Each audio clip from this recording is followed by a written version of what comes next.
چلتا پھرتا نہیں تھا علاقے کا. سمجھ رہے بات میری؟ کوئی گلی کا چلتا پھرتا چھوٹا سا سپاہی نہیں تھا عمر بن عبد الود. تاریخ لکھتی ہے 1000 سے لے کے 7000 تک. سن لیے یہ جملہ. اکیلا آدمیوں کا مقابلہ کیا کرتا تھا.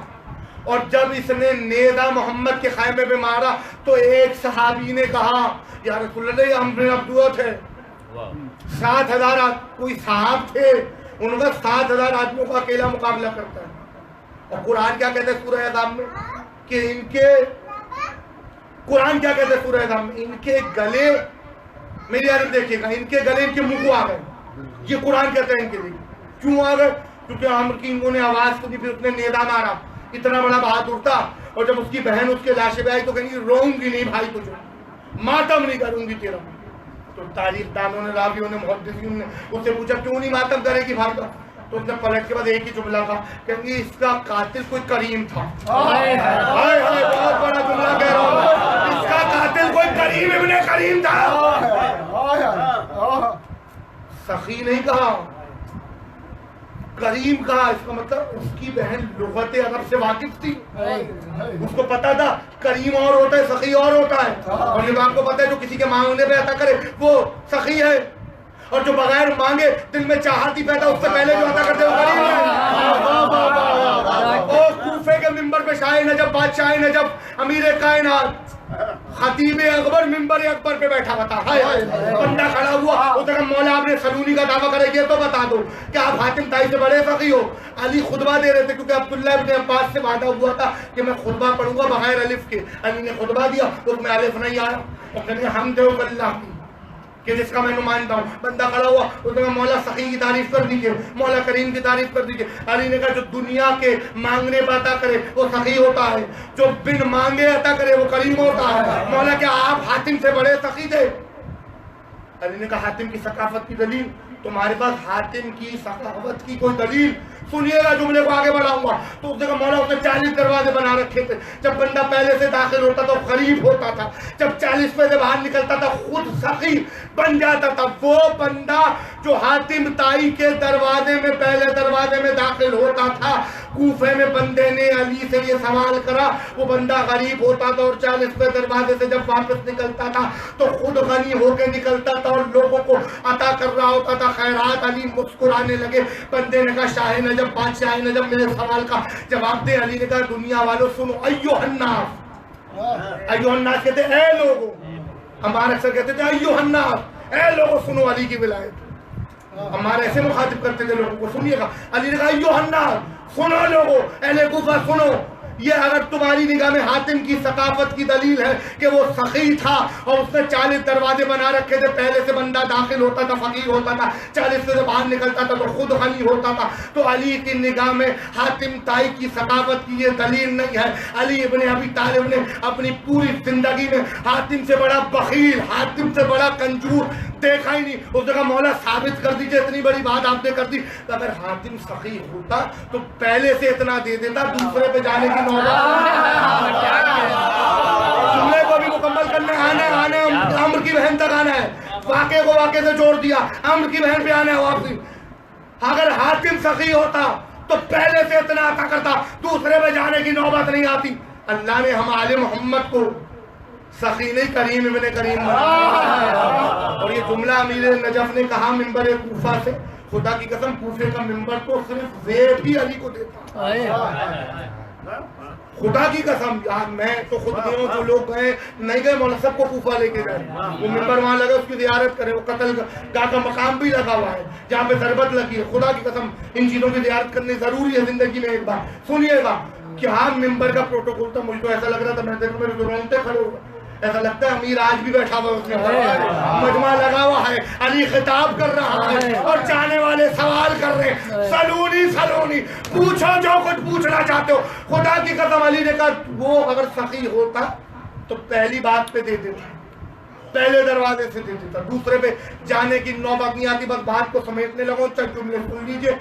دوسرے پہ جانے کی نوبت نہیں آتی. اللہ نے ہم آل محمد کو سخی نہیں کریم ابن کریم بنائے. جو مجھ علی ابن ابی طالب کے دروازے پہ ایک بار آ جائے اسے دوسرے دروازے پہ جانے کی ضرورت نہیں پڑتی. میں پھر جملہ کہتا ہوں, میں نے تاریخ منبر پہ, مجھے نہیں پتا آپ لوگوں نے شاید سنا ہو کسی سے, مگر میں نے نہیں سنا کہ میں جو جملہ آپ سے کہہ رہا ہوں کہ عامر بن عبدود کی بہن لغت سے اتنا واقف تھی, اتنا آشنا تھی کہ اس نے یہ نہیں کہا کہ تیرا قاتل سخی ہے, بلکہ اس نے جملہ کیا استعمال کرا, مشکل ہو گئی ہوگی آپ کو تھوڑی, مگر یہ باتیں پہنچانی ضروری تھی.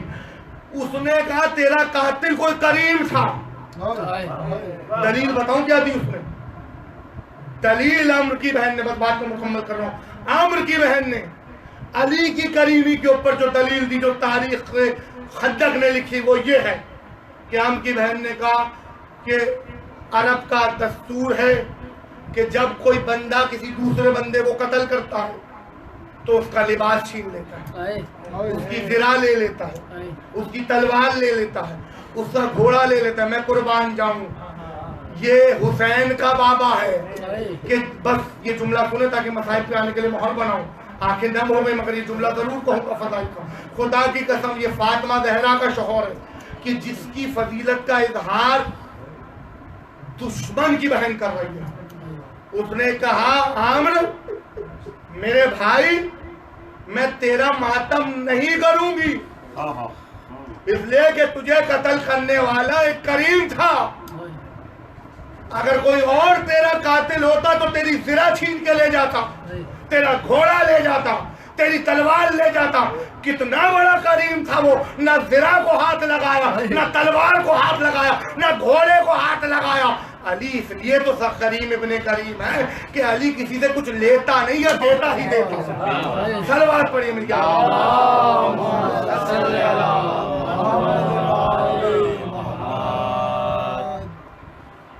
پھر بھی ایک بار صلوات.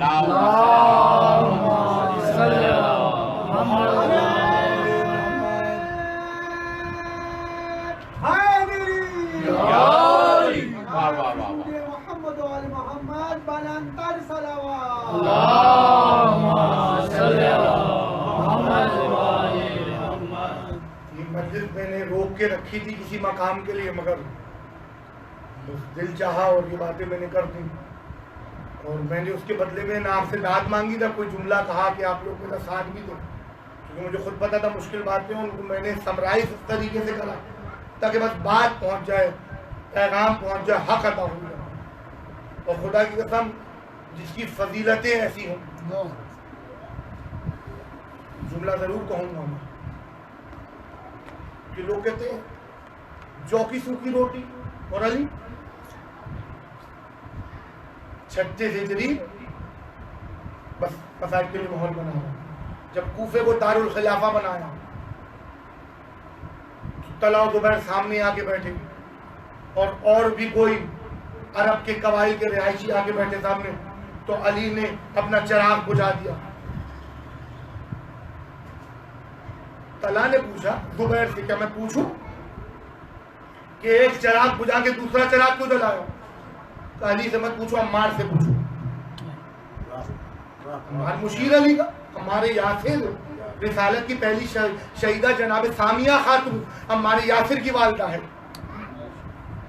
توحید کی پہلی شہیدہ.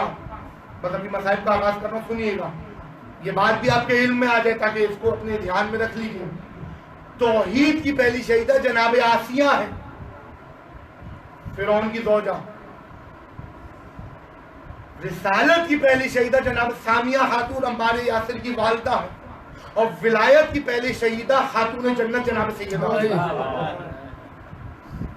بس جملہ سنیے, کہنا ایک چراغ علی نے بجھایا اور دوسرا جلا لیا.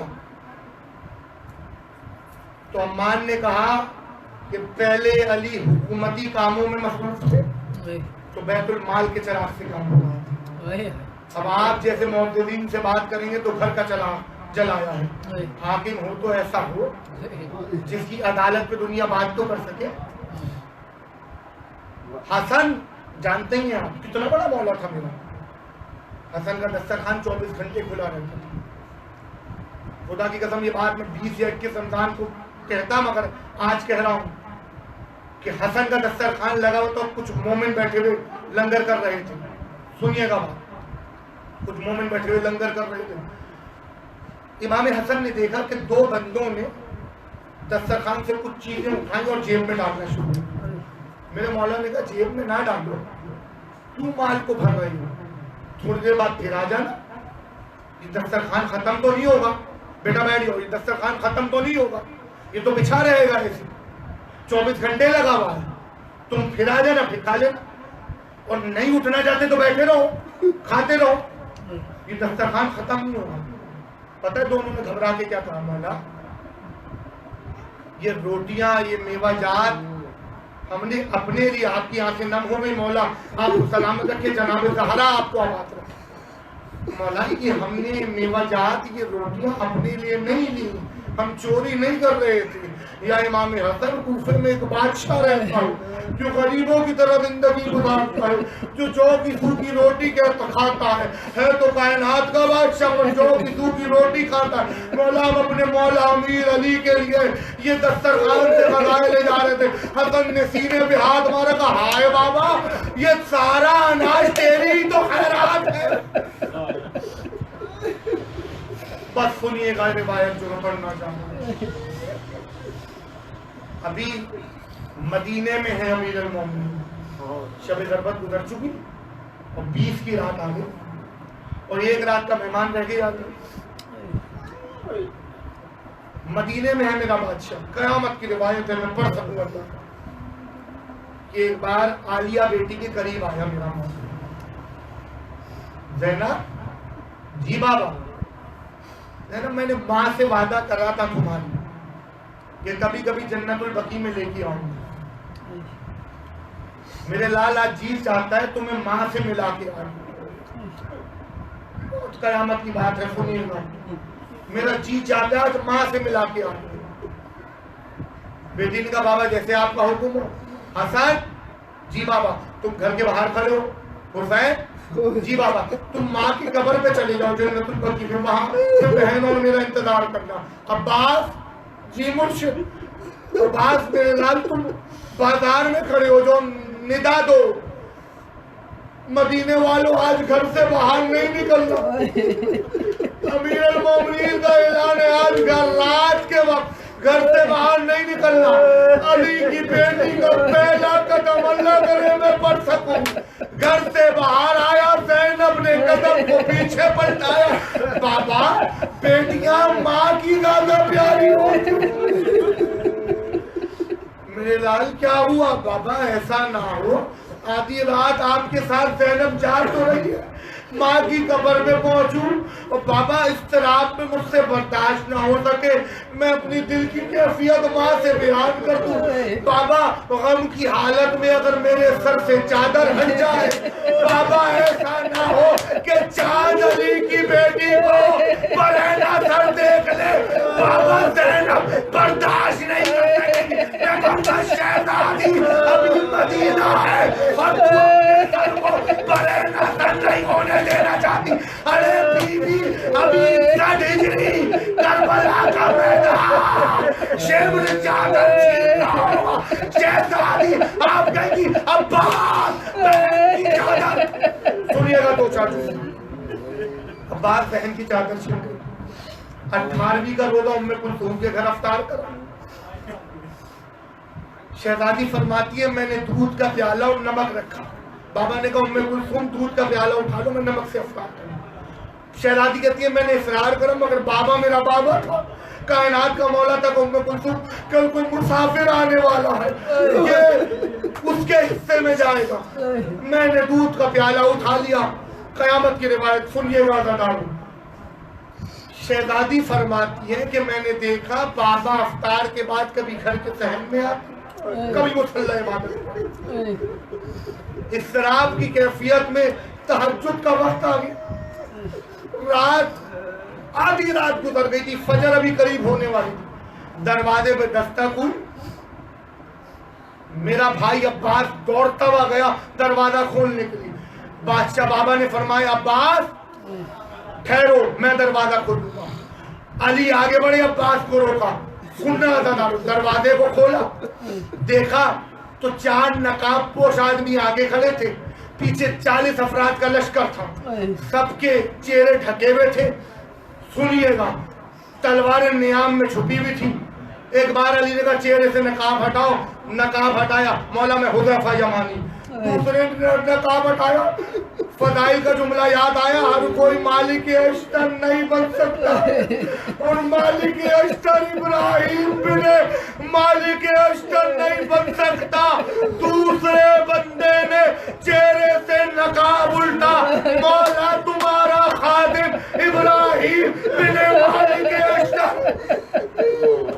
تیسرا بندہ اسبق بن نباتا، چوتھا عبداللہ ابن عفیف۔ پتہ ہے عبداللہ ابن عفیف کون ہے؟ ایک جملہ قیامت کا سن لو، میں آگے بڑھنا چاہتا ہوں۔ اس کی ایک آنکھ جبل میں ضائع ہو گئی، ایک آنکھ صفین میں ضائع ہو گئی، اور وہی عبداللہ ابن عفیف ہے جس نے کوفے کے بازار میں اپنی بیٹی کو بھیجا تھا، بیٹی ذرا دیکھ کے تو آ، کوئی علی کا شاگرد خطاب کر رہا۔ جب بیٹی پلٹ کے آئی کہا بابا وہ جو خطاب کر رہی ہے وہ مرد نہیں مزدور۔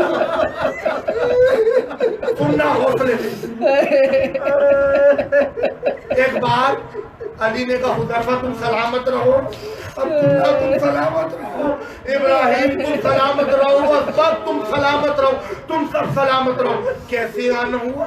مولا آدھی رات کو اس پہر کوفے میں ایک اجنبی اپنی تلوار کو زہر سے ڈھال لگاتے ہوئے دیکھا گیا۔ مولا ہم نے سوچا امامت میں مشکل وقت ہے، ہماری نیندیں حرام ہیں، ہم اپنے امام کی حفاظت کریں گے۔ علی کو جلال آیا، کہا حذیفہ اگر حکم الہیہ یہی ہوا کہ علی نے دنیا سے رخصت ہونا تو مجھے جانے سے نہیں روک سکتا۔ حذیفہ جاؤ، چلے جاؤ، میری جانب دیکھیے گا۔ علی نے ہاتھ اٹھایا، ہاتھ کو ہلایا، الوداع کا، الوداع حذیفہ، الوداع عبداللہ، الوداع ابراہیم بن مالک اشتر۔ حذیفہ کہتا ہے میں تڑپتا رہ گیا، میں گھر پہ ہاتھ ہو گیا، میں علی کو ہاتھ نہیں بھول پاتا۔ ہائے ہائے سننا نہ رہے، میں پوری روایت نہیں پڑھ پاؤں گا، میں علی کا اٹھا ہوا ہاتھ نہیں بھلا سکا۔ مجھے غنودگی آ گئی، میری بیوی نے تھوڑی دیر بعد مجھے ہلایا، حذیفہ وائے ہو تیری نیند میں، دیکھ جبریل کیا کہہ کر اٹھے جا امیر المومنین۔ بس 2 جملے بولیے، مومنوں کا امیر قتل کر دیا۔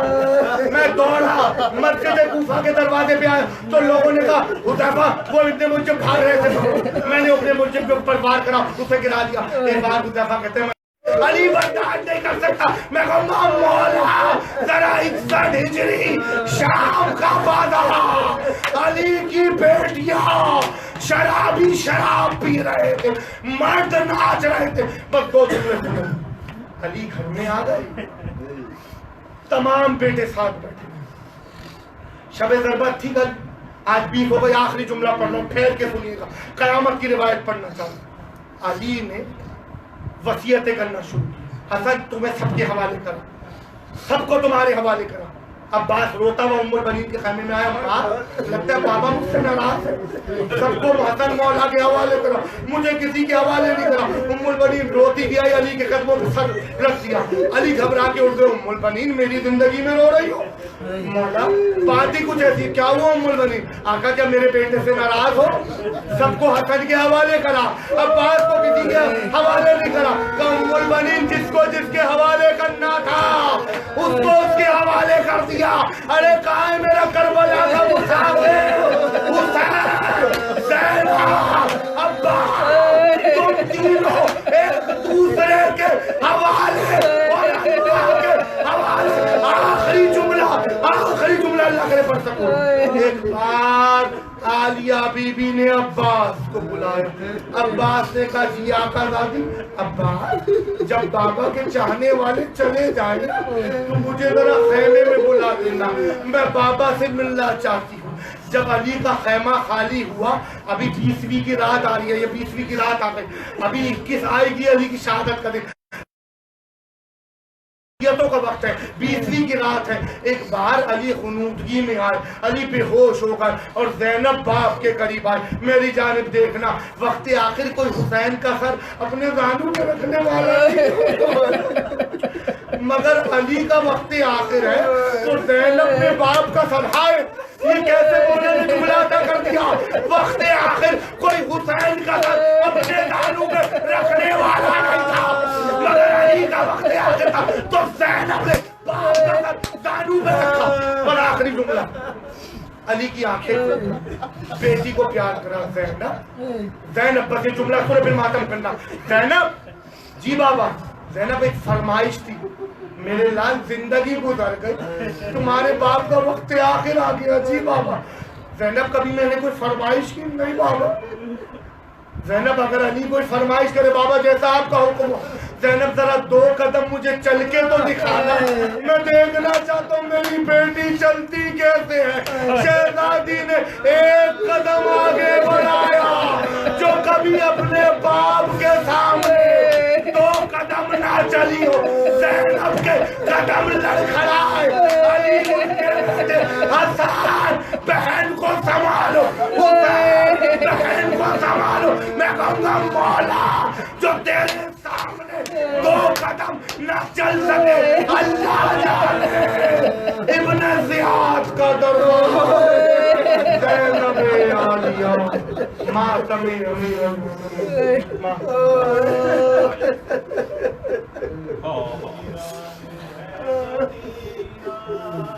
کوفہ اجڑ گیا ہے، ویران ہے مدینہ. کوفہ اجڑ گیا ہے، ویران ہے مدینہ. کوفہ اجڑ گیا ہے، ویران ہے مدینہ. کوفہ اجڑ گیا ہے، ویران ہے مدینہ. کوفہ اجڑ گیا ہے، ویران ہے مدینہ. کوفہ اجڑ گیا ہے، ویران ہے مدینہ. کوفہ اجڑ گیا ہے، ویران ہے مدینہ. کوفہ اجڑ گیا ہے. مالک لہو میں تر ہے، مالک لہو میں تر ہے. کعبہ تڑپ رہا ہے، ویران ہے مدینہ. کوفہ اجڑ گیا ہے، ویران ہے مدینہ. کوفہ اجڑ گیا ہے. کلثوم سے لپٹ کے کچھ روئی اس طرح وہ، کلثوم سے لپٹ کے کچھ روئی اس طرح وہ. شیر خدا کا لاشا تھرا کے رہ گیا ہے، ویران ہے مدینہ. کوفہ اجڑ گیا ہے، ویران ہے مدینہ. کوفہ اجڑ گیا ہے. زینب تڑپ کے بولی اٹھ جاؤ دیکھو بابا. زینب تڑپ کے بولی اٹھ جاؤ دیکھو بابا. بیٹھا ہوا زمین پر عباس رو رہا ہے، ویران ہے مدینہ. کوفہ اجڑ گیا ہے، ویران ہے مدینہ. کوفہ اجڑ گیا ہے، ویران ہے مدینہ. کوفہ اجڑ گیا ہے. سجدے میں قتل کر کے داماد مصطفیٰ کو، سجدے میں قتل کر کے داماد مصطفیٰ کو. مسجد کو ظالموں نے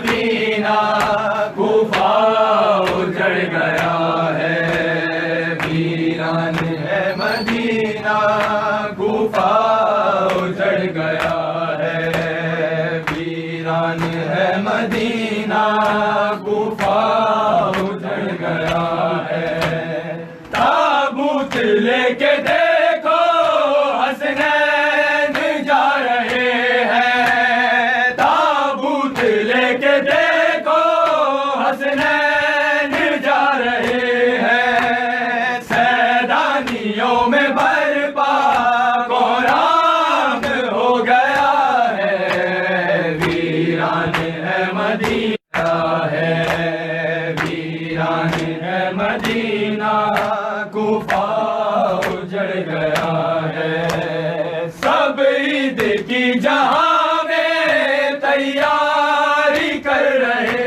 ہیں سب عید کی جہاں میں تیاری کر رہے ہیں اور گھر میں فاطمہ کے فرش عزا بچھا ہے ویران ہے مدینہ کوفہ اجڑ گیا ہے ویران ہے مدینہ کوفہ اجڑ گیا ہے ویران ہے مدینہ کوفہ اجڑ گیا ہے ویران ہے مدینہ کوفہ اجڑ گیا ہے ویران ہے مدینہ کوفہ اجڑ گیا ہے علی کا شاہ خیبر گیر کا یہ جنازہ